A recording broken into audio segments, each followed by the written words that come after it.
Jai Shri Krishna. This video is for Geeta Olympiad 2025.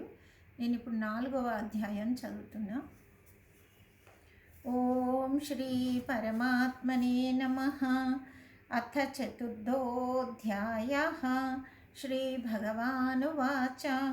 ఇమం వివస్వతే యోగం ప్రోక్తవానహమవ్యయం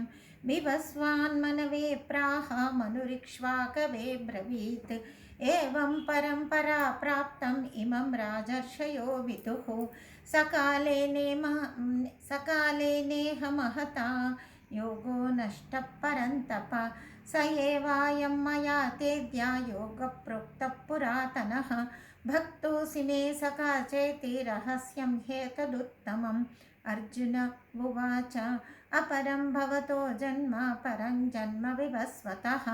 कथमेतद्विजानीयान् त्वमादौ प्रोक्तवानिति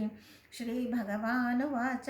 बहूनि मे व्यतीतानि जन्मानि तव चार्जुन तान्यहं वेद सर्वाणि न त्वं वेत्त परन्तप अजोऽपि सन्नव्ययात्मा भूतानामीश्वरोऽपि सन् प्रकृतिं स्वामधिष्ठाय सम्भवाम्यात्ममायया यदा यदा हि धर्मस्य ग्लानिर्भवति भारत अभ्युत्थानमधर्मस्य तदात्मानं सृजाम्यहम् परित्राणाय साधूनां विनाशाय च दुष्कृतां धर्मसंस्थापनार्थाय सम्भवामि युगे युगे जन्म कर्म च मे दिव्यं ये वै यो वेत्ति तत्त्वतः त्यक्त्वा देहं पुनर्जन्म नैति मामेति सोऽर्जुन वीतरागभयक्रोधा मन्मया मामुपाश्रिताः बहवो ज्ञानतपसा पूता मद्भावमागताः ये यथा मां प्रपद्यन्ते तांस्तथैव भजाम्यहं मम वर्त्मानुवर्तन्ते मनुष्याः पार्थ सर्वशः काङ्क्षन्तः कर्मणां सिद्धिं यजन्त इह देवताः क्षिप्रं हि मानुषे लोके सिद्धिर्भवति कर्मजा चातुर्वर्ण्यं मया सृष्टं गुणकर्मविभागशः तस्य कर्तारमपि मां विद्यकर्तारमव्ययं न मां कर्माणि लिम्पन्ति न मे कर्मफले स्पृहा इति मायोभिजानाति कर्मभिर्न स बध्यते एवं ज्ञात्वा कृतं कर्म पूर्वैरपि मुमुक्षुभिः कुरु कर्मैव तस्मात् त्वं पूर्वतरं कृतं किं कर्म किमकर्मेति कवयोऽप्यत्र मोहिताः तत्ते कर्म प्रवक्ष्यामि यज्ञात्वा मोक्षसे शुभात् कर्मणो ह्यपि बोद्धव्यं च विकर्मणः अकर्मणश्च बोद्धव्यं गहना कर्मणो गतिः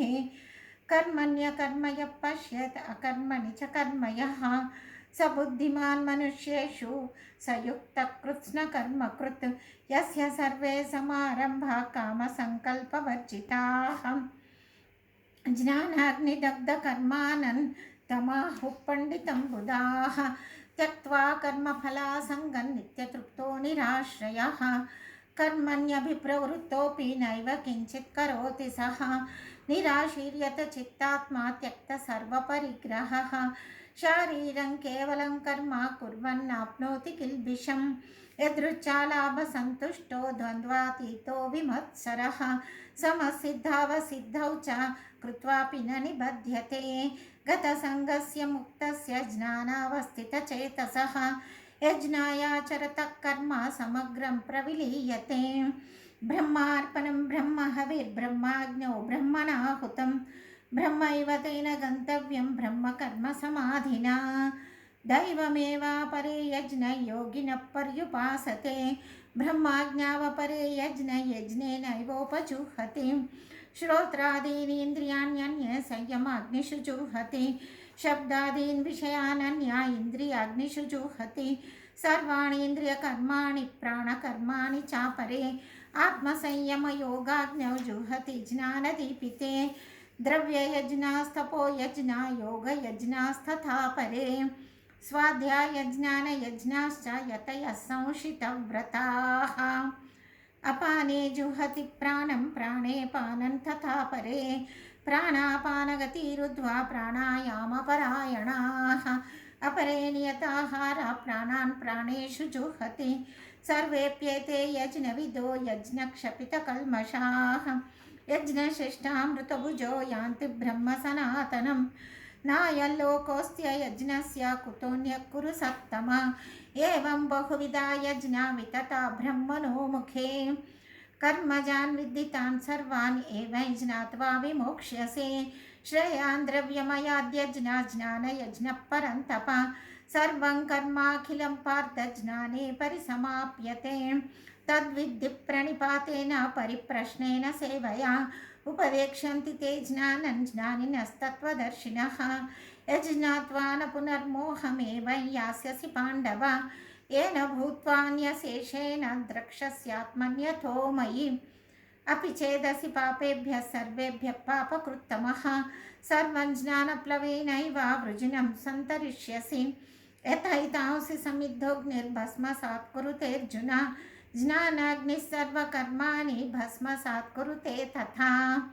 न हि ज्ञानेन सदृशं पवित्रमिह विद्यते तत्स्वयं योगसंसिद्धः कालेन आत्मनि विन्दति श्रद्धावा लभते ज्ञानं तत्परः संयतेन्द्रियः ज्ञानं लब्ध्वा परां शान्तिमचिरेणाधिगच्छति अज्ञश्च श्रद्धानश्च संशयात्मा विनश्यति नायल्लोकोऽस्ति न परो न सुखं संशयात्मनः योगसंन्यस्तकर्माणं ज्ञानसञ्चिन्न संशयम् आत्मवन्तं न कर्माणि निबध्नन्ति धनञ्जय तस्मादज्ञानसम्भूतं हृष्णै ज्ञानासीनात्मनः चित्वैनं संशयं योगमातिष्ठोत्तिष्ठ भारत ॐ तत्सदिति श्रीमद्भगवद्गीतासु उपनिषत्सु ब्रह्मविद्यायां योगशास्त्रे श्रीकृष्णार्जुनसंवादे ज्ञानकर्मसन्न्यासयोगो नाम चतुर्थोऽध्यायः।